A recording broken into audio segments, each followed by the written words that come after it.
This is Minutes by Minutes, and I'm Elgin Nichols, and this is Dave Kenny. And we are a program here which we attempt to show you various information coming from minutes from the meetings, from commissions and consuls around the township and the villages. And we may add a little commentary as we go along, but most of it is factual, wouldn't you say? Most of it. All right. So what's the first meeting we want to talk about? Let's talk about the, so I'm going to interrupt you right away. Let's talk about the village council meeting. That was a lovely meeting. That kept me there till 10 o'clock last night. Did you know that? No, I didn't fall asleep. No, I was there.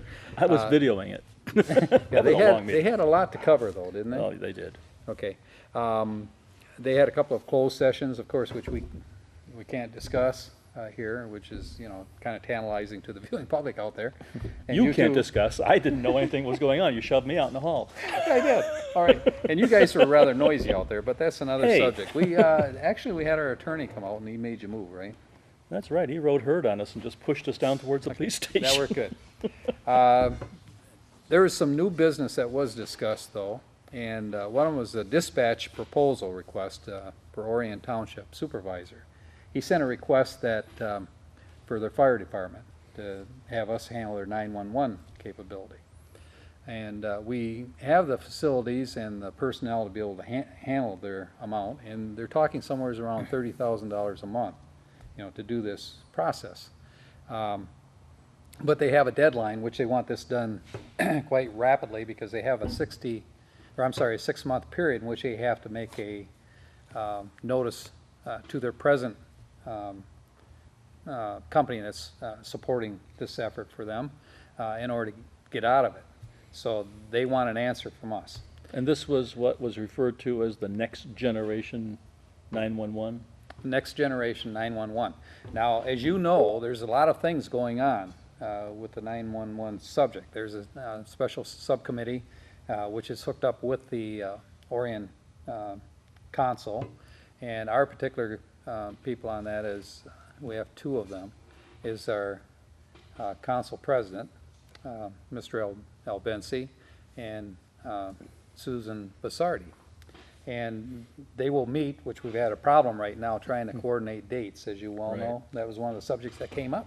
And they just seem to not be able to make the connection, but they're going to do that. I guess there's an established date for this month in which they're going to sit down and talk it over with, you know, what is the best avenue for 911? Not only just the fire department, but also the police capability. Right. And I understand that this new next generation will be much more unified across the whole county, especially to the effect as, who was the person, what company did he represent that was making the presentation? He was with the telephone line. You're talking about the communications line that would be required. Right. And they're looking to upgrade the communications line at, I believe a cost is about $14,000 to do that to our facility. Right, and his big sales point on that was that the connective lines between all of the communities would be redundant, such that if one went down, another one would take over. Mm-hmm.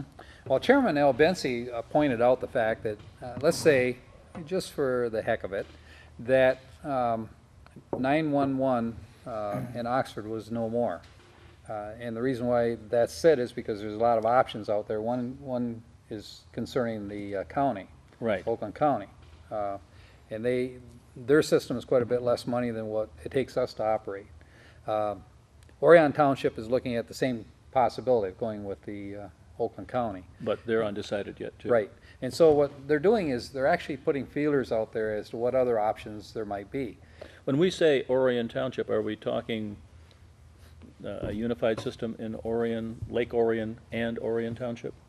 I would think that if they did this, if they set a contract with them, and that's not saying that they are, I can't speak for them, no decisions have made, and they're not even close to a decision at this point. But I would say that if they pick up the township, which is what they're looking at, which really doesn't have as many calls as we have, you know, in Oxford area, we would also want to pick up their village, more than likely, and carry both. They're all part of the same geographic territory. Right.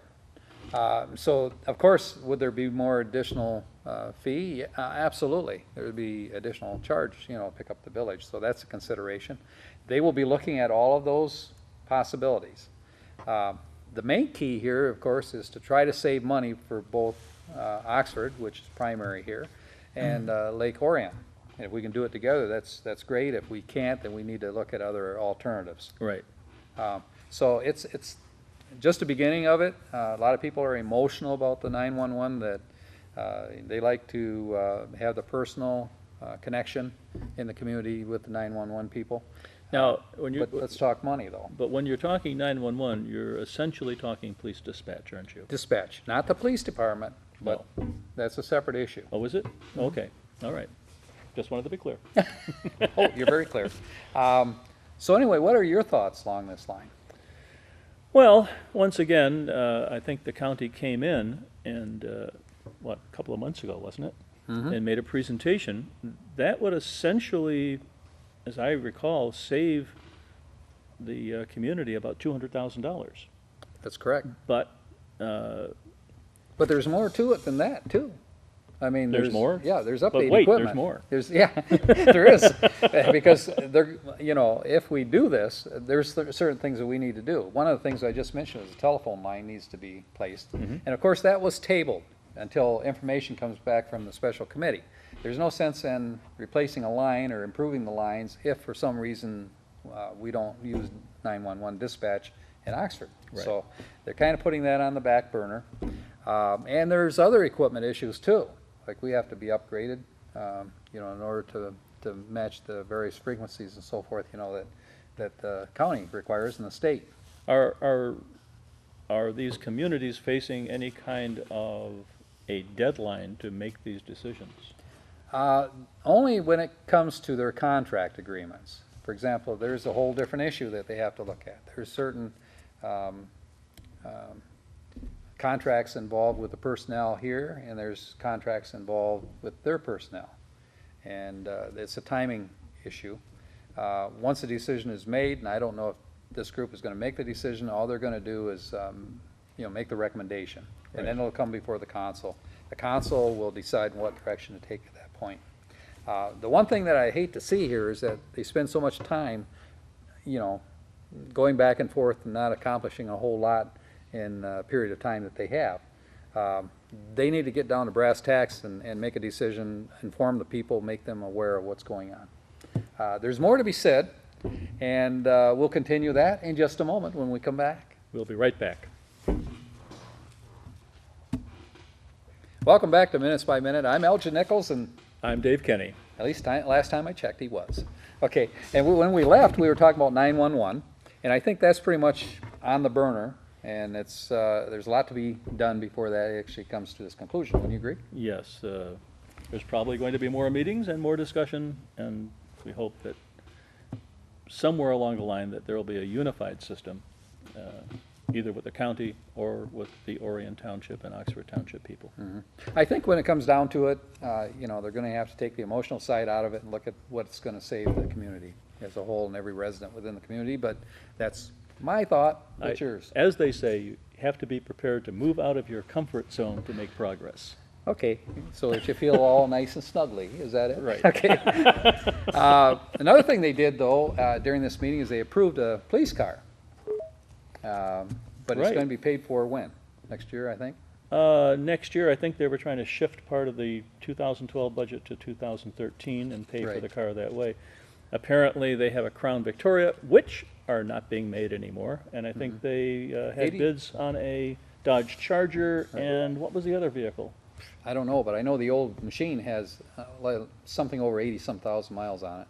And it's starting to show some, service to it. Like So- my wife's car. Oh, she got that many? Probably just starting out. But anyway, I was And going I'm to under ask, pressure too, by the way. they just got another new police car not long ago, but I want to say that this is split up and hopefully it'll be paid for next year because they have a budget established of $12,500 per year for both years. So that And should more than cover it. Yeah, and as far as the price was concerned for the new vehicle, they are going through the Macomb County process of buying, how they order their police cars and possibly fire cars also. So they found out that that was the cheapest way to go. Well, the township just purchased another vehicle too. Bill Dunn has a Jeep I think it's Cherokee he picked up. I'm not sure what the model is. Company car? Company car. No yeah. kidding. But he does a lot of traveling. Have you ever gone to any of these meetings, you know, as I've gone to so many, Bill Dunn is usually there. Oh, that's right. You know, he goes to even village meetings, because he I, lives in the I village. can't recall any village meeting that I have videoed that he has not been there. Yep. Well, he has a real genuine concern. He does a great job, so. And he's no wallflower. He gets up and says his piece. No, and look at that, he wore out the other car. So, what does that tell you? Not to mention tires, several sets. Okay, so it's about time he had a different car, and he got a great buy on it. And he pointed out to Chief Niemanowski that maybe the possibility of going the same route he went, but Niemanowski, the chief, pointed out that he got a better buy. So, Right. not maybe a better He buy went to as field to equal. Macomb. Yeah. Okay, so the only thing I would ask in my mind is that little puppy going to be labeled? Now, the price for the car is completely separate from equipping the car with the necessary electronics, which I think Chief Niemanowski said it was somewhere in the range of about $5,000 Right, to fully equip the car. right. And I you know, they're going to use the old car, you know, as a backup situation, so nuts and bolts. But when I said should be labeled, I meant decaled. I mean, they have a new car now, and just for your information, it's white, and it has no decals, so keep an eye. I know. Don't expect that unmarked black car. It's an unmarked white car. Oh, you've already encountered, huh? Okay. I've seen it. I've seen it. Yeah, okay. So anyway, hopefully they'll take care of that. Contracts, they covered a number of contracts. They approved the Memorial Day parade route that they're going to have. They approved also a West Nile virus county program, which you'll be happy to hear that mosquitoes are going to get shot down. Now, the county will also reimburse the village for any expenses that they incur Oh, to absolutely. execute that program. Yep, Okay. good deal. Yep. And kill a little vermin. Let me see. Oh, yeah, the budget. That's what I want to bring up. The budget. Did you see it? I didn't see it, but I heard we have to be rather careful with it. You're right. Particularly in the DDA area. And there's quite a Yes. bit of smoke that came off that the other night in the meeting. You folks should have been there. Very interesting, very informative. There's a lot that's been going on. The committee that they have in the DDA is doing a fantastic job, I think, in outlining a direct approach for the next year or so. They presented, I believe, 3 scenarios for their upcoming budget. Yeah, the only problem with that is that they're looking to extract money from the village in order to accomplish that. Yeah, they were talking about actually getting a loan, which I didn't quite understand, That was as opposed to the usual direct grant to the DDA. well, I think the genuine concern that the council had is, show me the money, you know, and there is no money. You know, they are in really dire straits right now, so we have to decide. I think the people on the council have to decide if the DDA should continue the way it is, or is there a way that we can temporarily finance them to get them going, because they have great ideas. That's true, and not being in a good financial position puts them at odds with the revisions they plan to make to the streets in Oxford, and that train is coming down the track pretty soon, end of 2014? It is. So there's a lot of things that have to happen here, and Councilwoman Basardi supported the idea of maybe making a loan to them, and That was short-lived? well, actually, I agree with her. I think if we're going, we have to look at that as one of the options, but show us exactly how you plan to pay this back is what I would be looking at. Setting up a table for payment, which is pretty standard in any business. We want to treat this as a business. So, no, I think her idea was possibly feasible. Now, I don't know if it's going to be against, charter or whatever in the way the charters are laid out, but True. that needs to be investigated. It is a Well, possibility. There's be an implication, though, that there might be one bright star coming up on the horizon Okay. out there. That the economy Twinkle, is twinkle. the economy is turning around, and therefore, hopefully, the tax base will improve, and It actually, whatever projected budget they have right now might be somewhat less in terms of its revenues than might actually occur. It actually has improved somewhat over, the last budget period that we had, which is a good sign. I wouldn't say anything, dramatic, No, but it is showing, at least it's moving in the right direction. And I want there's to. always hope. Yeah, and after reviewing the budget, and it's about that thick, and it's broken down in the DPW and the police and DDA and all the entities in terms of what they expect to have in terms of billing and expenses and payment, and how, the amounts. So they all look really, really good, I got to tell you. I mean, Joe Young did a pretty good job in negotiating contracts last year. Saved the village a buku amount of money. I think somewhere around $100,000 or so. That's good work. Yeah. So we need to continue doing that, cutting expenses as we go along. We'll be back in just a moment with more.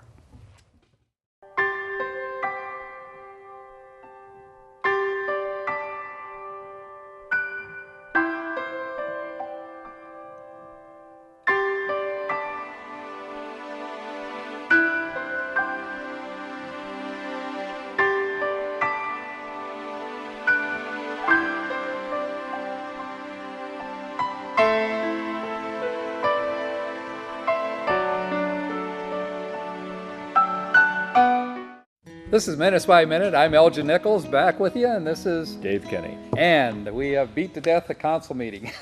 for Flog that horse, now turn a page. Now we're going to talk about, we'll see if we can flog this horse. This is Addison Township Planning Commission. And kind of interesting thing, they were working on planning. And they were saying that, and by the way, the chairman is Lawrence Smith. And it sounds to me like that was a retailer of some type. Lawrence Smith. Got me. Maybe it's North. Okay. Mr. Bowman made a presentation on planning, and he did a really thorough job on it. And what he discussed is the planning efforts and destination of where the township should go. And so they discussed the master plan. And they talked about the land use and the rural character, which is to be maintained, which was established many years ago. And also they talked about infrastructure. They want to keep up gravel roads, that kind of thing. And what's going to happen to the roads if they're deteriorating, who's going to take care of it? When you say keep up gravel roads, does that mean maintain them or let them still be gravel? It means exactly what you think it means. It means let it be gravel. And there's a reason. I mean, way back then, quite a while ago, the master plan was established. And during that master plan, which gives you a description of everything that's going to go on within the future of that township, it's not to say that it can't change, but it takes quite a bit to make that change. And Lawrence Smith made the comment, the chairman, that when new people move into the area, specifically from the city, and they want to enjoy the rural life, they quickly want to change the rural life. And so they'll ask him. 3 acres is the place to be. And I'll tell you, they say the first question they have that comes to him, he says, is, when are you going to pave this road? And his answer back is, probably never. And he said after they get over the shock of it all, he explains, that this is the way they like it here. It's a beautiful area. The people do not want to see the county or the township eroded in any way. They want to keep it as natural as possible. They don't want to get citified like Oxford. Probably. Well, actually, Oxford, when I first moved in here, I could not believe how many gravel roads there were around here. Up in Bay City area, where I'm from originally, all the roads are paved. Even the little side roads and so forth, everything is paved. But then I get this You grow concept. a lot of soybean up there, don't you? They grow a lot of things up there, mostly kids. Someone's got to harvest those soybeans. Well, that's the reason. See, there's a reason for everything. But I couldn't figure out why in the heck everything is gravel roads around here. And then the superstarty made me aware. I mean, she's a historical kind of person, so she knows everything about history here. So kind of gave me an insight. And when I viewed this particular episode that they had of for the chairman, Lawrence Smith, for this master plan, it made it very clear. Mr. Bowman did a great job. Their millage is limited, so there's only so much that they can do. They have a planning ordinance and policy in place, and they have regulations which control those things. So if you're going to make changes, you have to go through those restrictions or regulations in order to, change the outlook of things within the township. They talked about resource conservation, that they want to keep the trees and everything the way they are. Groundwater protection, they're concerned about the groundwater, because there's a group of people that are coming in and they're talking about mining or fracking. Have you heard of fracking? I've heard of fracking. I thought it was mainly out west, though. No, they're looking at Addison Township as a possibility. No kidding. Yeah. So, what is fracking for the audience? To my understanding, it's the extraction of gas and oil by the injection of high-pressure water into the substrate somewhere down there, and it basically cracks up the rock Because of the or pressure. the substrate and releases this gas or oil, and it comes up, I think, with the water, if I'm not mistaken, and then it has to be extracted. Separated, yeah. Right. Exactly right. That's what they do with it. And the big advantage of fracking, and they use it now, is because of the expense. It's very inexpensive to do as compared to the conventional process. And the big sales point for fracking, of course, is that it's a key in a very optimistic view of the United States becoming self-sufficient in fuel in the next 10 years. That's what's being said. And it looks like that's the direction that they're taking. Now, the other thing that he was talking about was preserve agriculture. Like there's large tracts that are preserved that they want to keep that way. And there's certain areas within the township that they want to have for development. So those are designated areas and zoned that way for that particular reason. They want to see smooth transition between zoning areas, if there are zoned areas that need to be merged or changed. So they want to have a method for making those transformations easy. I think it was a very interesting session that they had, and this guy was very informative. And for you out there that would like to see this, is on OCCTV.org, OCCTV.org, and then go to PEG Central, click on it, and look for Addison Township Planning Commission. Very informative. Or better yet, go to the next meeting. What would you like to say? Anything now? Nope. Oh, okay. Well, that concludes what we have for the meetings today. Oh, Is there well, something I've you'd got like the to I've add? got the meeting scheduled for the meetings coming up in the Thank next week God, or I thought so, we're- and a few extra things. On 4/28, the Classic Chorale will be performing a simple gift at the Oxford United Methodist Church. Go see it, all local talent. The Village of Oxford Council special meeting on the 30th of April at 6:30. Oxford Township Planning Commission Economic Development Subcommittee at 6:30 on 5/1. And on 5/4, there's going to be a no-haz collection at the Oxford Middle School from 8 to 4. Be there. Also on 5/6, Addison Township Parks and Rec, and on 5/7, Village of Oxford Subcommittee of some kind. I'm not sure. Okay. Get your nasty stuff over to the school. Let's That's scratch what that we're one saying. Well, thank you very much for joining Minutes by Minute. Is there anything else you'd like to add? See you next week. President Roosevelt signed the Bill of Rights. I've always appreciated the American Legion's My gratitude to the American Thank Legion. you all in the American Legion. We have millions of veterans that are members of our organization. Thank you.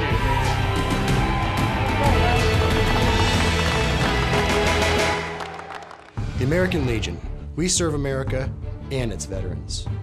We pledge ourselves to our veterans, our youth, a strong national defense, and Americanism. These four pillars shape our work and what we do for America. There is power in our numbers. We're the largest organization of wartime veterans in the nation. We are 2.5 million members strong, men and women from every state in the nation and around the world. No other veterans organization wields this kind of power. We work relentlessly within our 4 pillars of service, and we succeed. The American Legion takes care of our fellow veterans and their families. We maintain close ties with Congress and the leaders in Washington, D.C. They respect us. They listen to us. We sponsor research and press for medical care and benefits for all veterans and active duty service members, whether they are members of the American Legion or not. President Roosevelt signs G.I. Joe's Bill of Rights. You've heard of the GI Bill of Rights, one of the most important pieces of social legislation of the 20th century. It was written and passed largely through the efforts of the American Legion. We were instrumental in the formation of what is now the Department of Veterans Affairs to make sure our veterans get the care and benefits they are promised and deserve.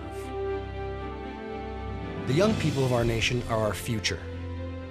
They benefit from exceptional programs and generous scholarships that only the American Legion offers. We provide athletic programs like American Legion Junior Shooting Sports, Legion Baseball, and educational and civics programs like the Oratorical Scholarship Contest, and Boys State and Boys Nation.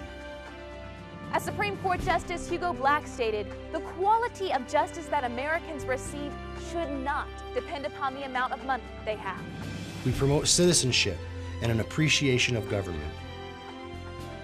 We have all been directly involved in our nation's defense as wartime veterans. We know what policies, tools, and manpower our military needs to protect this great country. We fight to get these things done. We're all very grateful to have the American Legion on point. We take our case all the way to the top in Washington, D.C. to ensure that America is prepared for any threat. We are patriots through and through. We believe in our flag and all that it stands for. Our Constitution, our Pledge of Allegiance, our way of life are all fundamental to maintaining our freedom and the standing that we have as the greatest country on earth. We promote and defend these values every day in communities across the nation. These pillars represent not just what we do, but who we are. We're here to serve our fellow veterans, their families, and all of America. We are here for them. We are here for you. The American Legion asks you to join us in our mission. If you share our vision and commitment to America, visit our website at legion.org or your nearest American Legion post today.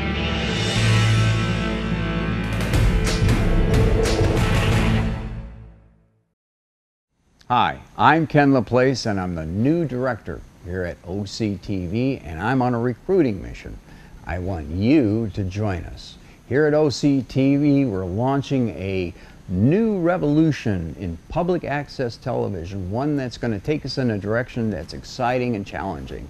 We're not just going to make videos here, we're going to make real movies. Movies, for example, with real Hollywood equipment, just like you see here. And we're going to make exciting videos for online, things that you'll be interested in, and you're going to have a real creative mind to join us, but that's what I want.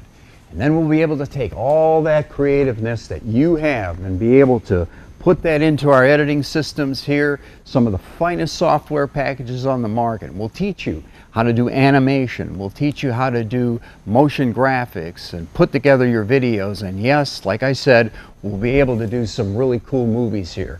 We'll be able to do that because we have a lot of equipment that you, as a movie maker and a video person, will love. For example, we've got all the lighting utensils here.